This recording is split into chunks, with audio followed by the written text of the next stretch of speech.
Préoccupée par le troisième palier du SMIC, la ministre d'État en charge de l'emploi, travail et prévoyance sociale a échangé avec une délégation de la Fédération des entreprises du Congo sur l'application de cet engagement de l'employeur. Même discussion avec la délégation de l'Office national de l'emploi.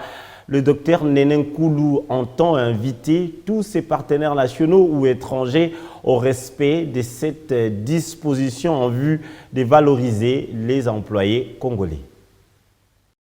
L'application du SMIC à tous les niveaux en RDC préoccupe au plus haut point la ministre d'État en charge de l'emploi, travail et prévoyance sociale, Néné Ilunga Nkoulou.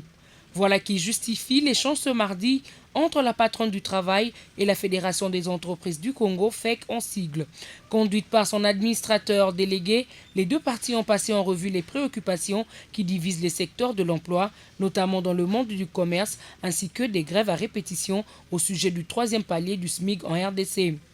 Au cours de cet échange, les hôtes de Nénénkoulou ont stigmatisé le non-respect de la loi par certaines entreprises dans l'application du SMIC à cause de la tension salariale.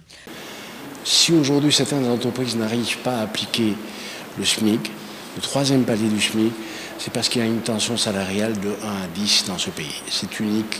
Nous avions demandé qu'on puisse revoir le taux de l'IPR, qu'on puisse le revoir à la baisse pour permettre aux travailleurs qui auront reçu un salaire après l'augmentation du SMIC de bénéficier réellement de son salaire. Par la même occasion, la FEC a sollicité l'implication de la ministre de tutelle afin de pallier à ce problème. Très attentive aux préoccupations de la FEC, la patronne de l'emploi a promis des solutions dans un plus bref délai. Juste après, la patronne de l'emploi a eu une séance de travail avec la directrice générale de l'Office national de l'emploi, Angèle Kikoudi.